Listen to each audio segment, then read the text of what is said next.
여러분들 주위에 이렇게 말하는 친구나 지인이 있다면 지금 당장 멀리 하셔야 합니다. 오늘 이 착각들이 얼마나 위험한지에 대해 확실하게 설명드리겠습니다. 오늘 영상 끝까지 시청해주세요. 그럼 오늘의 주테크 시작합니다. 욜로, 사전적 의미. 현재 자신의 행복을 가장 중시하고 소비하는 태도를 이르는 말. 사실 욜로라는 뜻은 나쁜 의미를 가지지 않습니다. 나의 시간과 돈을 온전한 내 즐거움에 쓰고 행복을 찾는 데 소비한다 같은 좋은 의미가 있으니까요. 근데 문제는 욜로라는 이 단어가 몇몇 젊은 청년들에게는 잘못 해석돼서 쓰이고 있는 게 문제입니다. 모으지 말고 쓰자, 그 시간에 현재를 즐기자 같은 미래를 전혀 생각하지 않는 방식으로 과장돼서 사용되기도 합니다. 재테크를 꾸준히 하지 못하는 사람들의 가장 큰 특징 중에 하나가 바로 이 욜로를 잘못 이해한 채 그것이 진정한 의미인 줄 알고 있는 사람들일 가능성이 큽니다. 욜로는 사실 젊을 때 하는 게 아닙니다. 진정한 욜로를 해야 될 때는 바로 빠르면 30대 후반, 늦어도 40대 후반쯤부터라고 생각합니다. 그럼 지금부터 왜 그렇게 생각하는지 그 이유에 대해서 이야기해 보도록 하겠습니다. 자, 예를 한번 들어보죠. 우리는 하루에 24시간이라는 시간을 가지고 살아갑니다. 평범한 직장 기준으로 이 하루의 시간을 쪼개본다면 아침 7시에 일어나 8시까지 출근해서 8시부터 점심시간 포함해 대략 6시까지 일을 하고 퇴근한다고 가정해 봅시다. 그리고 퇴근 후에 밤 11시 또는 12시까지 개인 휴식과 개인 취미 등 본인을 위해 온전한 시간을 씁니다. 이 시간이야말로 하루 종일 회사에서 일을 한 대가를 받는 듯한 꿀같은 시간이죠. 그리고 12시 이후에 잠을 자서 다시 아침 7시에 눈 뜨고 다음날도 똑같은 일상을 반복하죠. 이 패턴이 일반적으로 직장 생활을 하고 있는 중장년층이나 사회초년생 직장인들의 하루일 것입니다. 대부분 하루에 24시간을 이런 식으로 동일하게 소모되고 있는 거죠. 자, 그럼 여기서 우리가 아까 말한 퇴근 후 취미 시간에 쓰는 돈은 어디서 나오는 걸까요? 바로 우리가 하루 중 제일 많은 시간을 소모하고 있는 우리의 노동소득에서 발생하는 거겠죠? 그러려고 열심히 일한다 라는 말도 있으니까요.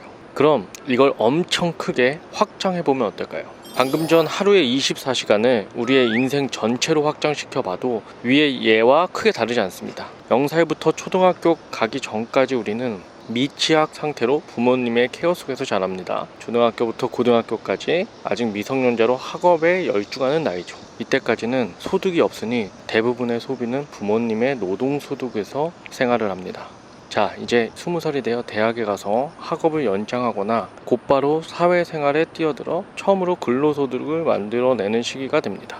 이때부터 우리가 앞으로 생활하는 돈을 벌기 시작하는 시기입니다. 그러나 일을 계속하기 힘들어지는 나이가 되면 은퇴를 하거나 정년퇴임을 해서 남은 노년의 시간을 살아가게 되는 거죠. 이것도 비슷한 의미로 우리가 일하지 못하게 됐을 때 취미생활이나 기초생활비를 쓰기 위해 우리는 사회생활을 할 때 모아둔 근로소득으로 또는 은퇴하고 받는 연금으로 남은 인생을 살아가야 합니다. 우리의 총 인생에서 돈을 버는 시기는 정해져 있고 그 시기에 번 돈은 내가 나중에 돈을 벌 수 없게 된다면 그때 사용할 수 있는 최소한의 돈은 남겨놔야 우리의 노년에 사용할 수 있다는 겁니다.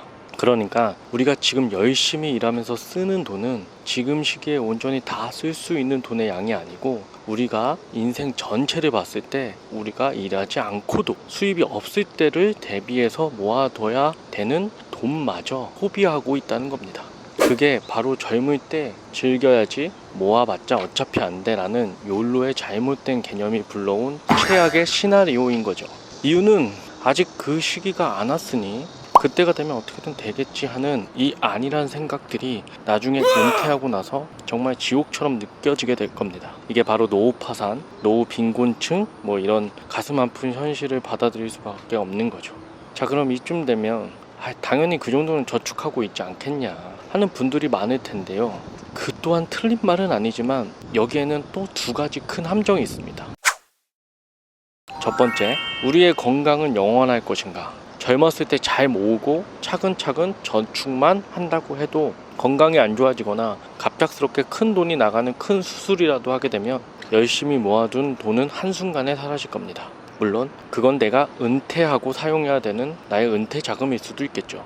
두 번째는 돈의 가치 하락입니다. 10년 전에 짜장면 값이 지금 몇십 배가 오르는 것처럼 짜장면은 과거보다 몇십 배 맛있어진 게 아니라 우리가 가진 돈의 가치가 몇십 배 하락한 겁니다. 그러므로 지금 쓰고 싶은 대로 다 쓰고 나머지는 차근차근 모아서 은퇴 자금을 만든다고 해도 그 돈의 양은 턱없이 부족할 겁니다.